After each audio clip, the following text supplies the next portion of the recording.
À l'écoute des radios Mali, il est 13h à Sikasso, Tombouctou et Banyangara. Dans un instant, le journal de la mi-journée.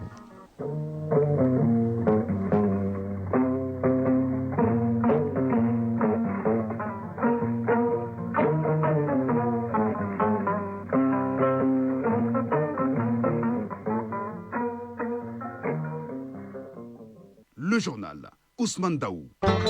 Mesdames et messieurs, bonjour. À la une de ce 13h, le ministère de l'Éducation nationale et World Vision met dans la mer pour la mise en place des cantines scolaires afin que les enfants bénéficient des repas sains et mettre fin à l'abandon des classes. Pendant ce temps, à Bandiangara, on multiplie les initiatives pour renforcer le vivre ensemble et la cohésion sociale. L'initiative de cette trouvaille est de l'association Dantal de Bandiangara avec le soutien de la République fédérale d'Allemagne. À Tombouctou, les femmes de plus en plus proches des populations pour recenser leurs préoccupations avec des consultations gratuites et dons d'équipements sur le plan médical. Dans le dossier de ce lundi, nous serons sur les routes sur les traces des gros porteurs hors normes et hors gabarit. Sira Bachili nous dira si la mesure interdisant leur circulation depuis le 1er avril est en vigueur et est bien suivie. Hors du Mali et en Côte d'Ivoire, le collectif Trop, c'est le nom du mouvement lancé par l'ancien président Laurent Gbagbo pour former un front commun contre le pouvoir actuel en vue de la présidentielle d'octobre 2025. Le vice-premier ministre belge en visite en République démocratique du Congo pour le renforcement de la coopération bilatérale, mais aussi se positionner face au conflit dans l'est de la RD Congo. En sport, le derby pour le stade malien Bamako, 3-1 face au Djoliba AC. Sur le continent, les finalistes de la Ligue des champions de la Coupe de la Confédération sont connus. En Europe, en Espagne, le 3e Classico pour le moment de la saison est pour le FC Barcelone qui a battu son grand rival, le Real de Madrid, en Coupe du Roi 3-2. En Angleterre, Liverpool égale Manchester United et est de nouveau champion du trône d'Angleterre pour la 20e fois de son histoire. Un changement de pouvoir en Italie entre l'Inter et Naples, le nouveau leader. Voilà pour le sommaire. Dans un instant, les détails. Mesdames et messieurs, bonjour et bienvenue en ce lundi 28 avril 2025. Bamako a été arrosé par la pluie, donc il fait bon temps sur la capitale malienne et la prévision de la météo du 28 au 4 avril prévoit une météo avec une bonne visibilité. Les températures minimales seront comprises entre 24 degrés et 28 degrés. Les maximales seront comprises entre 37 et 43 degrés Celsius. Les fortes températures sont prévues dans la région Ndekaï. La météo, dans cette prévision, avait annoncé que la pluie, ce sera du lundi au vendredi. Déjà, la capitale a été bien servie ce matin. Il y aura également les régions de Sikasso, Bougouni, Ndjouila, Kita, Koulikoro, Koutiala, Ségoussan et Kita. World Vision International Mali et le Centre national des cantines scolaires met dans la mer pour lancer un cri de cœur pour davantage de promotion de création des cantines scolaires au Mali. Ce cri de cœur a été rendu public à l'occasion de la journée de plaidoyer en faveur des cantines scolaires. La journée, c'est la recherche de solutions aux multiples défis qui entravent la bonne marche des cantines scolaires. Fadema Keïta. L'espace d'invite et d'implication des décideurs, des légitimités et partenaires se tient sous forme de sensibilisation pour la promotion des cantines scolaires. Présentation de l'association des cantines scolaires, défis et perspectives de panel sur les enjeux de l'alimentation scolaire et la nutrition au Mali. Konro Tchenou, coordinateur des campagnes World Vision International Mali. Pour que tous les acteurs, tous les partenaires puissent s'investir davantage dans la création des cantines scolaires endogènes au Mali. Dr Kenny Mark Guindo, directeur national par intérim de World Vision International Mali. World Vision invite les acteurs à s'engager auprès des autorités maliennes et de ses partenaires pour lutter activement contre la faim et la malnutrition des enfants au Mali. Au cours de la journée, un message de plaidoyer auprès des structures et organes pour la protection des droits de l'enfant par les cantines scolaires endogènes face au changement climatique est aussi lancé. Ismaël Berté, conseiller technique au ministère de l'Éducation nationale. La cantine scolaire améliore la qualité des apprentissages, elle renforce la fréquentation et le maintien des élèves à l'école, elle constitue en somme un levier de justice sociale. Elle joue également un rôle important dans la sensibilisation communautaire sur la nutrition, l'hygiène et l'assainissement. La porte-parole du Parlement des enfants sollicite plus de soutien et de création des cantines scolaires endogènes adaptées à nos réalités, de transparence et de mobilisation communautaire pour lutter contre la faim en milieu scolaire. À présent, direction Bandiangara pour parler du projet de renforcement de la résilience au Sahel. L'association dentale des femmes de la localité et la coopération allemande à travers la GIZ multiplient les initiatives pour la cohésion sociale afin d'améliorer les conditions de vie des communautés rurales. Pour ce faire, les deux structures ont organisé une rencontre pour sensibiliser sur le leadership féminin, la cohésion sociale et la valorisation des ressources locales. Le point, c'est avec Agibou Koulibaly.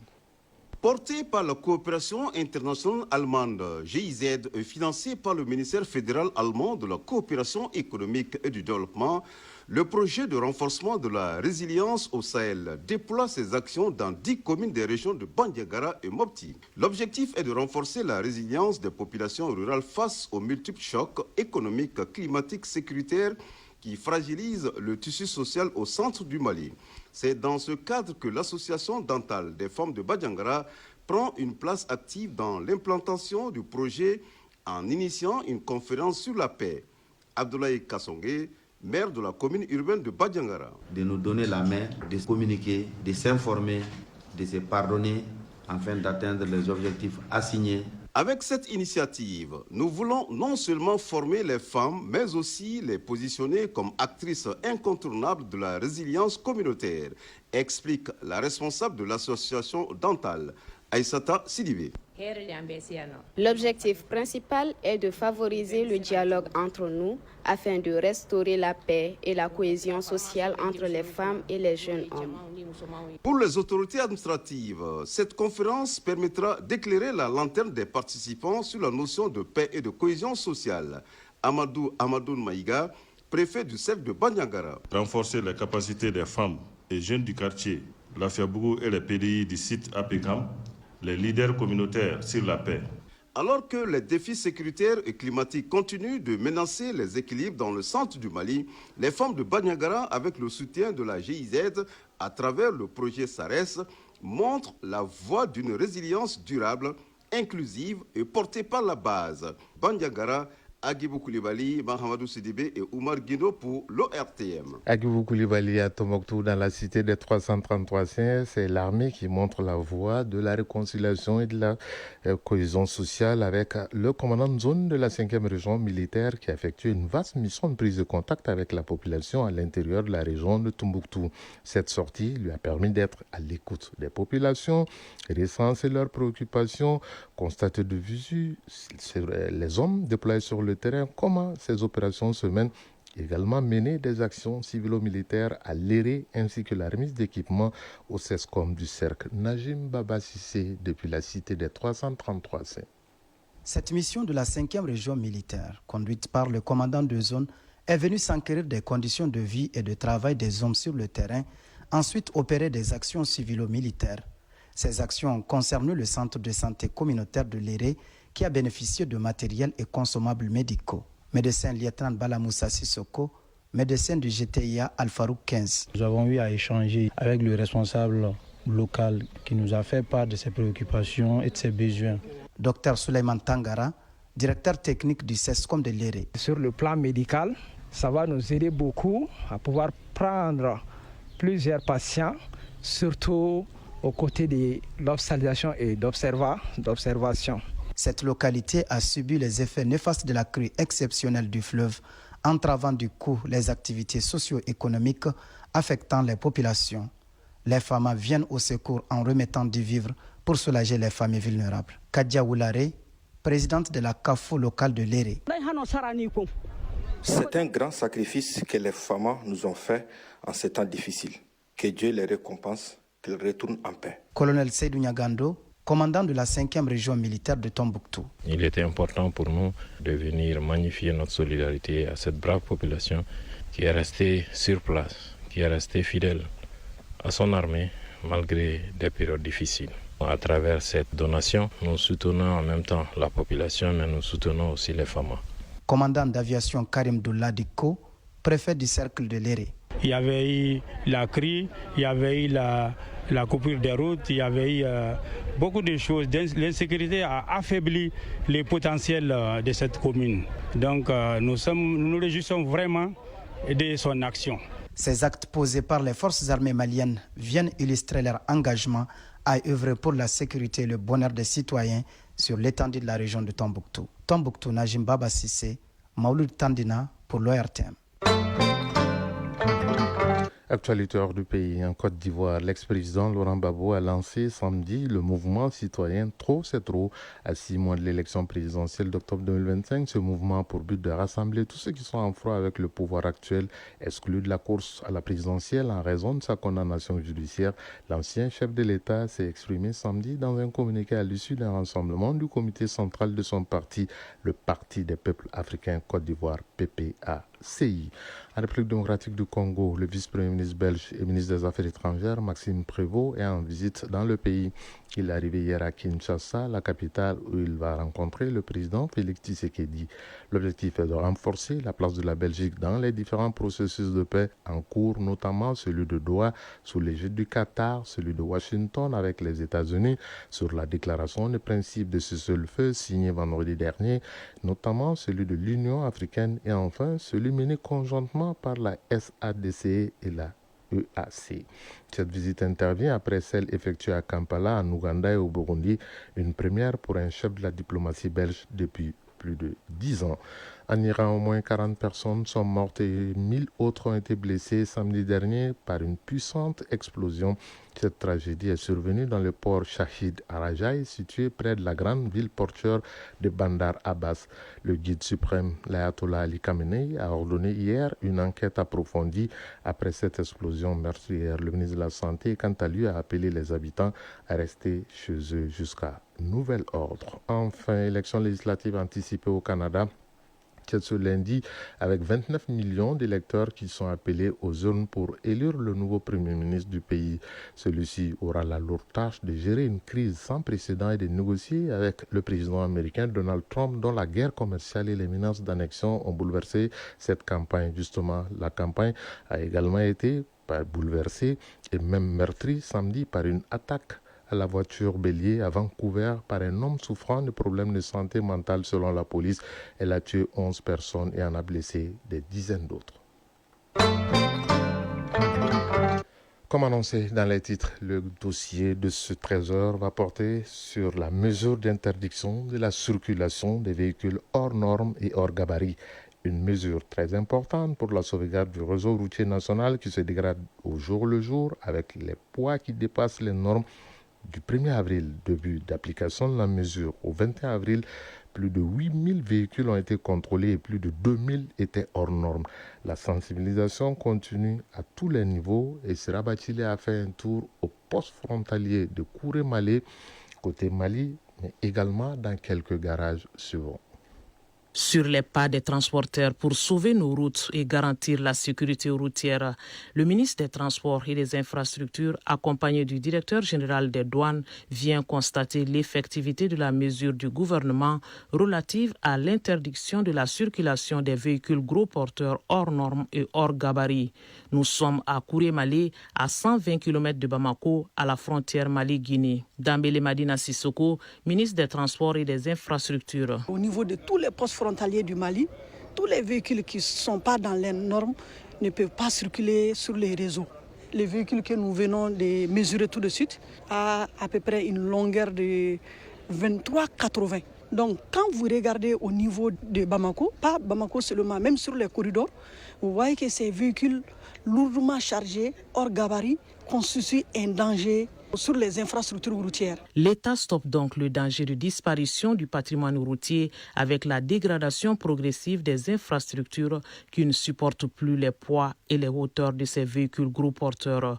Goudron, caniveaux, échangeurs, passerelles, le constat est sans équivoque. Ces équipements pratiquement sont tous touchés. Les caniveaux qui drainent le long des axes routiers, quand ces véhicules-là stationnent, obligatoirement, les bajoyers de ces caniveaux s'effritent. Et ensuite, sur les routes, nous avons installé des portiques. Et des portiques, quand vous constatez, pratiquement tous les portiques sont cassés. Au niveau des axes routiers urbains aussi, nous avons des échangeurs. Et si vous regardez au niveau du viaduc de Yirimadjo, moins d'un an, quand le viaduc a été mis en service, on a constaté que les poutres des rives sont cassées. Donc c'est ce qui nous a poussé à prendre cette décision. La bonne mise en œuvre de la mesure engage donc tous les acteurs avec les transporteurs en première ligne et tous les services techniques des départements en charge des transports et de l'économie pour le suivi. Les avantages sont aussi économiques avec l'amélioration de la recette douanière. Alousséni Sanou, ministre de l'économie et des finances. 1 km de goudron coûte excessivement cher et il est fait sur la base des normes établies, sur la base d'une certaine quantité, en tout cas de marchandises que les camions doivent contenir. Une fois que ces normes ne sont pas respectées, donc nous allons avoir les goudrons qui seront très vite usés et cela va nécessiter encore beaucoup plus de dépenses. La deuxième chose, c'est que la douane également, dans la recherche des recettes et dans l'efficacité, ne pourra pas avoir toute la mesure des marchandises qui arrivent et ne pourra pas avoir les meilleures positions tarifaires appliquées. Amadou Konaté, directeur général des douanes. Il y aura une meilleure prise en charge des marchandises, des cargaisons au niveau des bureaux frontaliers. Un effort sera mis à ce niveau pour qu'il y ait une très bonne prise en charge. Parce que la très bonne prise en charge depuis la frontière conditionne un meilleur traitement au niveau des bureaux de destination. Nous allons instaurer ce qu'on appelle l'escorte douanière, puisque c'est des véhicules hors normes, hors gabarit. Donc ils seront escortés jusqu'au niveau des bureaux de destination. Et entre-temps, toutes ces cargaisons vont passer par les scanners qui sont sur les plateformes douanières. Du 1er au 21 avril 2025, plus de 8000 véhicules ont été contrôlés et plus de 1600 étaient hors normes et remis à la douane. Les propriétaires, avec l'aide des garagistes spécialisés dans la carrosserie, procèdent à des modifications des véhicules pour transporter les marchandises d'une centaine de tonnes. Après Kourémalé, le directeur des transports, Mamadou Sow, fait le tour des garages qui font ce travail. Mamadou Sow, directeur général des transports. La mesure est en bonne marche, non seulement dans les garages à Bamako, mais aussi dans les régions. Nous avons connaissance que même des équipes de coupe ont été déplacées à Kourémalé, à Diboli, à Mainamine, à Zegwa, pour que les véhicules qui sont déjà vides puissent être coupés et mis dans les normes. Aujourd'hui, c'est quand même la preuve évidente que la majorité a compris qu'il faille impérativement aller mettre les véhicules dans les normes. La mesure d'interdiction de la circulation des véhicules hors normes et hors gabarit est un soulagement pour les riverains de certains quartiers de Bamako, comme Sébenikoro, Samé et Nyomirambougou. Pour eux, c'était l'incertitude et l'inquiétude au quotidien. Alors, il sera là dans un instant, il n'est pas hors norme, encore moins hors gabarit, parce qu'il va nous parler du sport, et dans le sport, il faut une application stricte des règlements.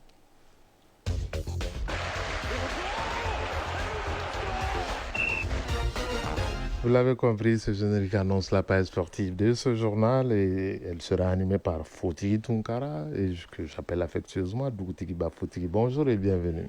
Bonjour Ousmane, bonjour à tous. Ce week-end a été marqué au Mali, notamment hier, par la 19e journée du championnat national de football Ligue 1.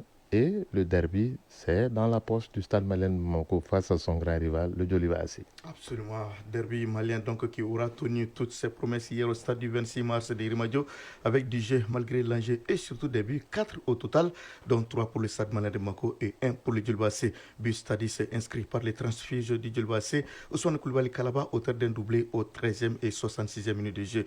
Et le capitaine Lassine Kouma à la 31e minute de jeu. L'unique but Djolibis a été marqué à la 59e minute de jeu par Abdel F. Mariko qui réduit les scores pour les Rouges après cette bataille des fauves aquatiques entre Hippopotame du Djoliba et Caïma du Stade qui a vraiment troublé l'eau du fleuve Djoliba hier. Les Rouges sont désormais relégués à 6 points derrière les Blancs de Bamako, leader avec 33 points. Coupable de gestes ratés et de fautes de main ayant occasionné des buts gags, le portier du Djoliba AC Youssou Koita Warren a réellement vécu un sale après-midi à vite oublié pour lui. Malgré leur défaite, les supporters du Djoliba AC sont dignement répartis du terrain. Avec leur victoire de leur côté, ces du stade sont fièrement rentrés à la maison. Chapeau au trio arbitral composé au centre de Richard Kamaté, assisté de Modibo Samake et Amadou Béguissé, qui a officié ces derbys. Sans flagornerie aucune Ousmane, avec professionnalisme et pédagogie, une attitude pondérée qui a permis de jouer parfaitement ces matchs à haute tension dans le fair play total, sans échauffourées, ni jeter des projectiles dans les tribunes et même en dehors du terrain. Des comportements exemplaires qui méritent d'être soulignés et encouragés à notre avis. Alors, le programme de cette 19e journée se poursuit cet après-midi. Lasco jouera contre Bingan FC à 17h au stade Mamadou Konaté. Juste après, à 19h15, l'AS Police affrontera l'AS Bakar Diani Baroeli. À 16h30, les étoiles du Mandé seront opposés à l'US Bougouba au Stade Salif Keita de Kati. Suite et fin demain mardi avec Afé FC Diarra à 16h30 au Stade Salif Keita de Kati. ISFAS 11 cratères à 17h au Stade Mamadou Konaté et à 19h15 à Sirale Bamako US Bougouni, toujours au Stade Mamadou Konaté. On va toujours parler de football au plan local, mais cette fois-ci des dames Coupe du Mali. Grâce à l'ORTM, notamment ORTM 1, en direct et en live, on connaîtra l'affiche des demi-finales de cette édition. Oui, ce sera comme vous le dites, le tirage au sort, donc à l'issue du tirage au sort qui sera effectué ce soir en direct dans l'émission Score sur ORTM 1. Toutes choses qui garantissent la transparence du tirage au sort et qui permettent au public sportif de vivre en instantané ces moments de suspense. Les équipes concernées par ces tirages au sort sont donc le Stade Malien de Bamako, l'Idjolba AC, l'ISFAS et l'FC Diarra, avec la présence de deux grands rivaux du football malien. Ce tirage au sort des demi-finales de Dame Coupe du Mali peut encore accoucher d'un nouveau derby. Stade Djolba ou Djolba Stade. Par ailleurs, le stade Ouezin Koulibaly rénové sera inauguré cet après-midi à 15h. La cérémonie d'inauguration sera présidée par le Premier ministre, chef du gouvernement, docteur le général de division Abdoulaye Maïga. Alors, Fotiki Tunkara, je vais mouiller, je vais mouiller pour le tirage de Dame Coupe du Mali. Je pronostique Djoliba Isfa, Stade Malien FC Diarra. Ah, vous avez le nez gris comme un sorcier, vous nous avez quand même habitué à cela et généralement vous ratez. Alors, Fotigi, on va continuer cette fois-ci sur le continent pour parler de la Coupe de la Confédération africaine. L'affiche de la finale est désormais connue. Oui, Renaissance sportive de Berkane et Simba SC de Tanzanie. Voilà l'affiche de la finale de la Coupe de la Confédération 2025. Les deux équipes ont décroché leur ticket hier à l'issue des demi-finales retour en déplacement chez les CS Constantine d'Algérie. La Renaissance sportive de Berkane a perdu 1-0. Défaite sans conséquence pour les Marocains qui avaient gagné à l'aller 4-0. De son côté, Simba SC de Tanzanie est allé accrocher 0-0 Stellenbosch d'Afrique du Sud à domicile. Un nul qui suffit au bonheur des Tanzaniens, vainqueur 1-0 à l'aller à domicile. La finale aller est prévue samedi le 17 mai prochain et le retour dimanche le 25 mai en Ligue des Champions. La finale mettra aux prises Mamelodi Sundowns d'Afrique du Sud et Pyramide FC d'Égypte. Match aller samedi le 24 mai et match retour dimanche le 1er juin prochain. D'une Ligue des Champions à une autre en Europe, la Coupe aux grandes oreilles est marquée par les demi-finales, notamment demain avec une demi-finale inédite, Paris Saint-Germain-Arsenal, et mercredi des retrouvailles entre Inter Milan et bien sûr le FC Barcelone. En tout cas, si la première demi-finale est un inédit, la deuxième demi-finale va quand même être une retrouvaille entre le FC Barcelone et l'Inter Milan. Mais déjà, on va dire que dès demain mardi, à partir donc de 19h, à l'Emirates Stadium à Londres, les Anglais d'Arsenal accueilleront les Français du PSG. Comme vous le dites, dans un inédit total. En tout cas, c'est déjà une demi-finale qui fait saliver les férus du football. En deuxième demi-finale, aller mercredi, les Espagnols du FC Barcelone recevront les Italiens de l'Inter Milan au stade olympique Louis Companys à 19h. Les matchs retour se joueront donc la semaine prochaine. Alors, ce week-end a été marqué en Europe par quelques événements. On ne va pas aller dans tous les pays européens, mais on va quand même noter le 20e titre de Liverpool en Angleterre, le changement de pouvoir en Italie entre l'Inter et Naples, et bien, une nouvelle fois, le Real Madrid rossé par le FC Barcelone, cette fois-ci en Coupe du Roi. Oui, on va d'abord commencer par l'Italien, où le championnat change donc de leader à 4 journées de la fin.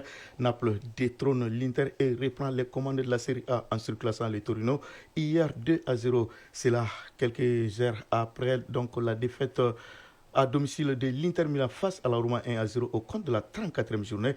À 4 journées de la fin, donc Naples avec 74 points est le nouveau leader à 3 points d'avance sur l'Inter, 71 points. Ça veut dire que les choses s'annoncent compliquées déjà pour la fin donc, de ces championnats. Tout comme Hambourg et Cologne en Allemagne, l'Inter en Italie se souffre en cette fin de saison. Week-end chargé d'émotions et d'événements, puisqu'en France, la 31e journée de la Ligue 1 française a donc été marquée vendredi par la défaite 3-1 du souverain Paris Saint-Germain, battu par Nice. Déjà sacré champion de France, les Parisiens concèdent ainsi leur toute première défaite de la saison en championnat. Alors, tout comme en Ligue 1, en Première Ligue, il n'y a plus de suspense. Liverpool est sacré champion d'Angleterre. brièvement mené au score hier. Liverpool n'a fait qu'une bouchée de Tottenham, balayé 5-1 au compte de la 34e journée pour conquérir son titre. Vainqueur officiellement donc d'un 20e titre national.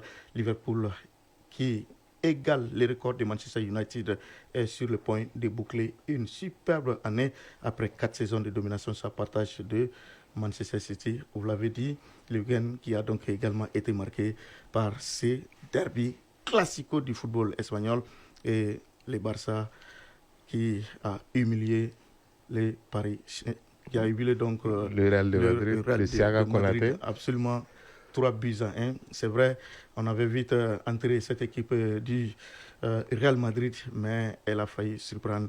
Mais comme vous l'avez dit, c'est la fin qui justifie les moyens.